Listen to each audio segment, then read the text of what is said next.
In today's video, we're going to be talking about the common problems with Blue Protocol Star Resonance. Blue Protocol Star Resonance is editing its closed beta test on September 7th. So far, a lot of people have been enjoying the game, but a lot of people have also not been enjoying it, leaving all the feedback in the world, because there are a bunch of things that they definitely should fix by the time the game does come out. I will have timestamps down in the description if you're just trying to look for a certain part where I talk about, but it will be segmented to different sections of areas that they could improve on. Leave a like and subscribe if you guys haven't yet already. Let's get right into the video. So, just to let you guys know, in this video, I'll probably just be rambling a lot, but the first thing that we're going to be talking about is the combat for Blue Protocol Star Resonance. Now, Blue Protocol Star Resonance does offer something called the Auto Battle mode, and if you guys didn't know, Blue Protocol Star Resonance is also featured on mobile. I do believe that this is something that they're just showing on mobile for make mobile players really easier for them, because the meta nowadays when it comes to mobile games is to get in and out as much as possible. And that's also why, since it's on mobile, just to talk about it, a lot of the bosses and the different mechanics in the game aren't as hard as you might think. They're actually very simple if you guys just kind of just pay attention to them. So this game will never actually be hard, just due to it also being ported onto mobile, which is also, a good thing and bad thing, just depending on what you're looking for. The bosses will never be as hard as something like Lost Ark, but it will be, sufficient enough mechanic wise for some people, because I do believe Blue Protocol is more of a pay to dress game, and all the dungeon stuff comes as a secondary. Another thing is that sometimes the combat actually feels not right. Sometimes the combat feels very stiff. I actually was going to play Stormblade, and this is probably, just my opinion. But Stormblade to me did not feel like a natural katana sword user. I don't know how to explain it. Maybe just not as fluid as to me, in my opinion. But I feel like a lot of animation motions in the characters themselves, maybe even hit registration, could be better before the game does come out, which could be kind of hard just due to China. Another thing to actually talk about is the skills. So typically in a MMO, there's a lot more skills to allow more freedom of expression when you are playing your game.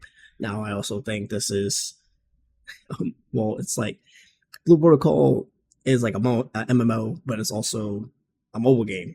So it's kind of fitting that in between where they can't go full fledged. So I think a lot of people wanted Blue Protocol to be a full fledged MMO kind of game, but it's also catered to mobile. Nonetheless, I feel like they should just add more skills for more freedom of expression. A lot of, like, I see so many people in global wanting to theory craft, and that's nice and all, but there's already plenty of people that theory crafted on China, and pretty much you just all run the same thing. You probably can run maybe one skill at most differently most of the time. Two if you're, really experimenting, but it's pretty much the same bread and butter. Nothing really to switch it up for a lot of people. I know the game, still has to get fleshed out, maybe global revenue and stuff. They can invest more money and time to adding more skills and stuff like that, but it's not as good as it could be. Another thing I did want to talk about is the classes themselves. So, regarding the classes, yes, we have videos here to really see what the class can do, and that's cool and all, but you don't actually have a tutorial on how to play your class. I'm gonna bring up Lost Ark again, but games like that, you're able to actually try out the class and see if you actually like the class. The thing is with Blue Protocol, so when you pick a class in the beginning, you can play the game, right? And there is a training dummy, I would say at least about 3 minutes into the game. There's a training dummy where you can play with the starting skills and whatnot. That is not enough to tell if you like the class or not. And say if you don't like the class in the beginning, then you have to delete your character. And I know a lot of people on mobile love their UIDs, right? Say you have a good UID, you have to delete your character, you have to wait 7 days. Now, so You delete a character, wait 7 days, you don't like the class, you have to make another character, and then you have to try out that class. And then you cannot change your class until you get deeper into the story and you unlock the ability to get the quest to change it for free. So I feel like they should just streamline this a little bit, okay, to just make it feel a little bit better in regards to the game. What else about the combat? Oh, and I did want to talk about the auto combat system, which I kind of went over that already, right? So the auto combat system, I feel like it is too much for the game in some situations because I feel as though a lot of people get disappointed. Um, people love that MMO feel. Like you could tell when someone like has to move, dodge mechanics, stuff like that. But if a character just has to stand in one spot and it's just on auto, then you feel like the game is kind of brainless and it like messes with you mentally. I personally don't care, but I know auto combat isn't really something a lot of people like and enjoy. And a big argument is like, well, if you don't like it, then don't use it. But it's just like a mental thing for some people. They like to see others like actually playing the game alongside them because it feels like it's an actual RPG. Everyone is connected, like on this boss actually fighting it. So that's pretty much in regards to the combat system for Blue Protocol. Actually, one more thing I wanted to say is about the voice acting. There are no voices for the characters, so they have only the base voice, and it's super weird hearing a anime protagonist voice on my bulky heavy guardian tank. Moving on from how the gameplay and combat feels, we're going to be talking about the UI, a lot of the menus you have to go through, and control system as well, just for controller. So the game does provide you a controller option. Issue with controller is that it doesn't have the traditional 4 settings like in a lot of games where they allow you to have 4 different options of settings for the controller to just change how you feel. And you also cannot remap it at all. You can't even change the camera style on a controller. So it just feels very weird. It feels like controller wasn't even necessary at that point. The UI, not really a fan of it for most people. A lot of people compare it to you already know what kind of game, as usual. So it doesn't really have its own, I would say, its own life, its own aesthetic of a menu. A lot of people don't like how bare bone it is. And then just how many things you have to go through when it comes to just going through all the menus and whatnot, and how many things you have to go through. So like season pass, it's not just your season pass. It's your season pass, it's your title, it's your emblem, it's your different achievement trophies, and then you have the shop here. And then we go to features here, and then we have the life skills, a whole list of life skills. A lot of people don't really enjoy how cluttered this is. It's just one of the things I just wanted to bring up. Personally, for me, not really that bad, but a lot of people don't really enjoy it. But let's talk about the shop here. Okay, so the shop, actually, there's a bunch of stuff in the shop, right? So we have the style vault here, it's your outfit and accessories, and then we have the monthly card, then we have the fashion that has 4 different pages, then we have the mystery shop that you can refresh every single day, then we have the colorful store, and this store also has multiple shop pages in it, right? And then we have the payment, and then we can go to the Meow store, which is basically a costume store with even more pages, and you wouldn't even know about this unless you actually explore. They never tell you anything about this stuff. And then you have the member store as well, a whole bunch of different options here. So whole different, entirely different shop. This is more like the spending shop. You will only ever get this stuff if you actually spend. The market feels like trash to use. It's super weird to use for a lot of people as well. I feel like a lot of people do not understand how to use the market at all. I actually did not even know that you could put the the premium cards on the market. So this is actually really, really bad because a lot of gold sellers will probably be doing this in the future. But the market seems really underdeveloped. It's super confusing for a lot of people that generally don't even know how to lock in for games like that. So yeah, there's just a lot going on. I wish a lot of things got more streamlined, more than it already is. Could just be bad for me, good for you, but we'll just see what they have to do about it. Okay, so we are going to be talking about monetization and the currencies of Blue Protocol Star Resonance. This will absolutely turn back a lot of players. They're not going to enjoy this just because we've seen this time and time again. We see exactly where this can actually go for people that who spend and people who don't. Now, again, there's a huge pay to win, free to play war actually going on with Blue Protocol. There's plenty of free to play players that do ultimate end game dungeons with no problem at all whatsoever, as long as they do just play the game. I just want to reiterate, Blue Protocol is not as hard as you might think. It's not an actual, like, mechanically skilled learning actual bosses like other MMOs. At the end of the day, it is a mobile game, like, ported to PC, so let's just be real here. If everyone is just honestly geared up, it's not going to be as hard as you might think, even with randoms in China. Like, let's be real here. Anyways, though, moving on from that, there's a lot of currencies in this game. Let's actually step into the store here. So we have the biggest thing that's going to be an issue. You have your Rose Orb. Okay, your Rose Orb is the currency that allows you to be used if you spend money, right? Or you spend the monthly card. Then you have your Bound Orbs, which you can only get through like quests or missions, and it's only to your one character, which pretty much sucks. I'm pretty sure it's only to one character.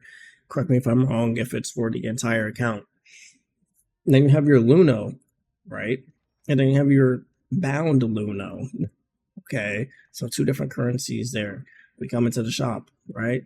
The shop has multiple currencies, right? You have your, the orbs, you have your friendship currency, you have your honor currency, you have your reputation currency. Not only that, you have your Meow currency here, you have your premium cards, you have your Meow coins, and basically just a whale shop. If you're not spending money, don't even look here. Then you have the Meow Vault cards.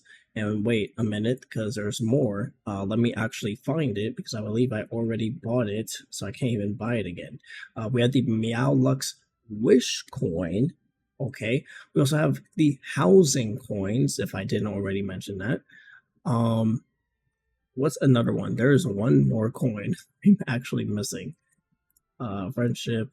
Is it in the friendship? Is it in the honor? Reputation? Will Wish coins. Okay.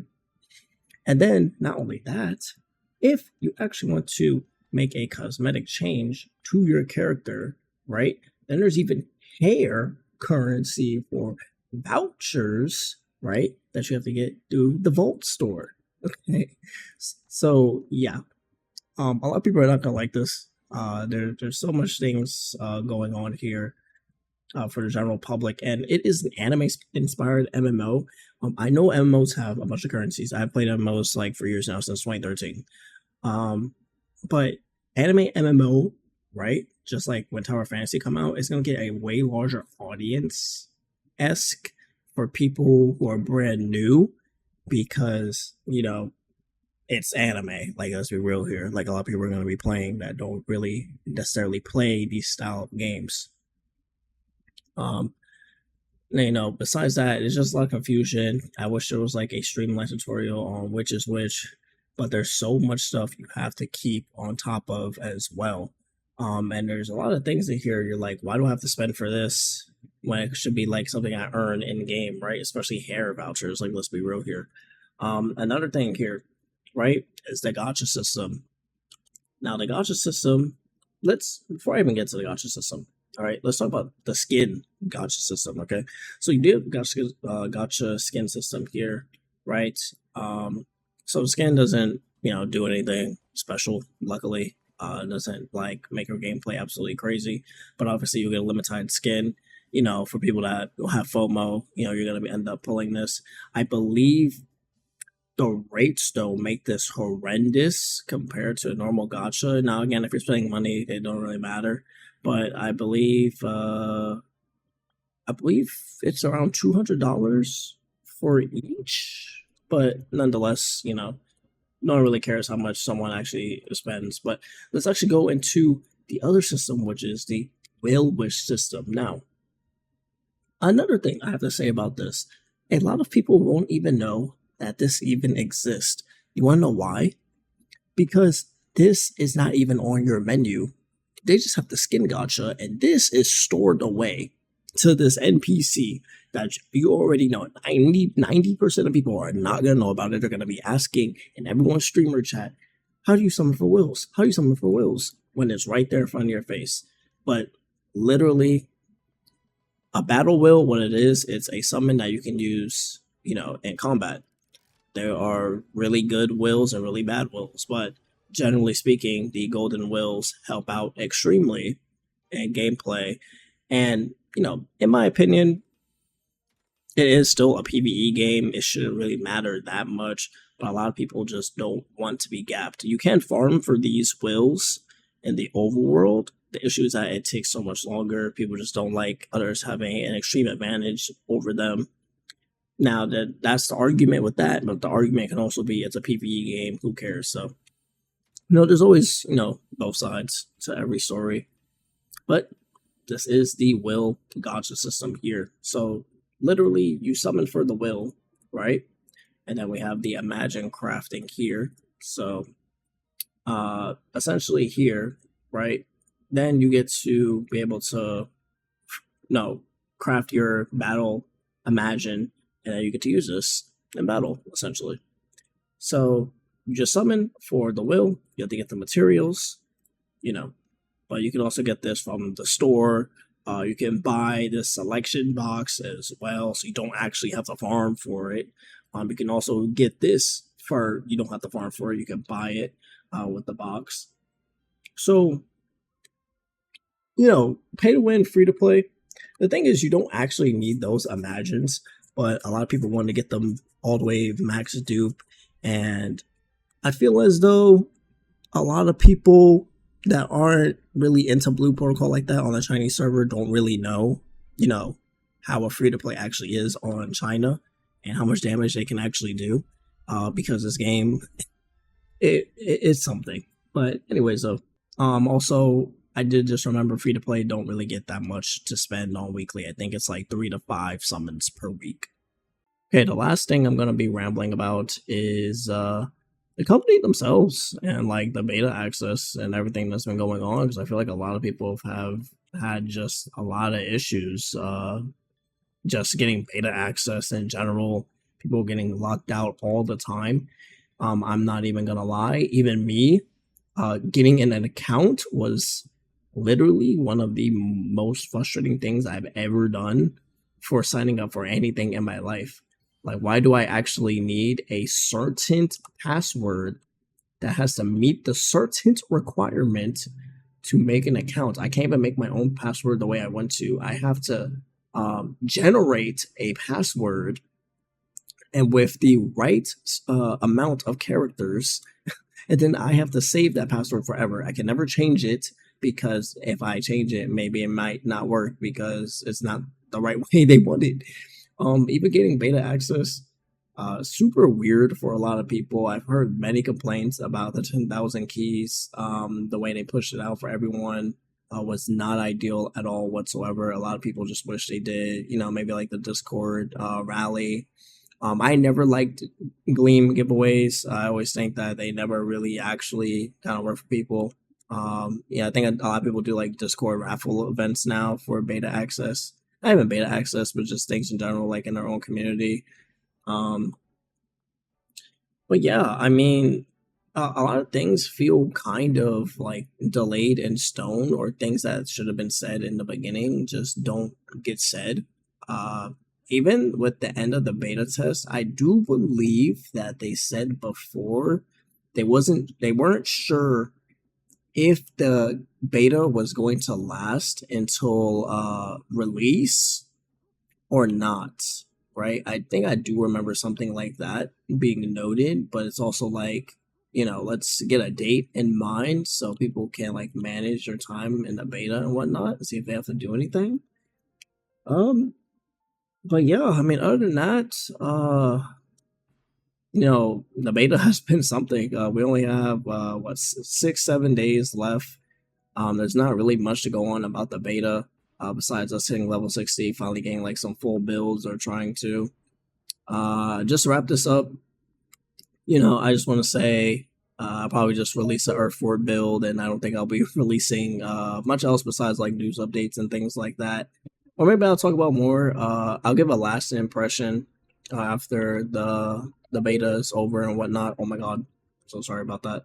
I'll give, if you guys do hear that, I'll give a last impression about the beta and whatnot, and how exactly I feel about it. I do feel like Blue Protocol has a lot going on for it. And a lot of things that we want fixed actually aren't even fixed in China. It's just a general thing that they have to fix overall. So hopefully we get a big overhaul in the game once global gets released. That would be ideal for everyone. Okay. Because I think if they don't overhaul the game within the first 6 months, it's not gonna look too pretty. So anyways though, thank you guys so much for watching this video. Leave a like and subscribe if you guys haven't yet already. And I will see you guys in the next one. Peace.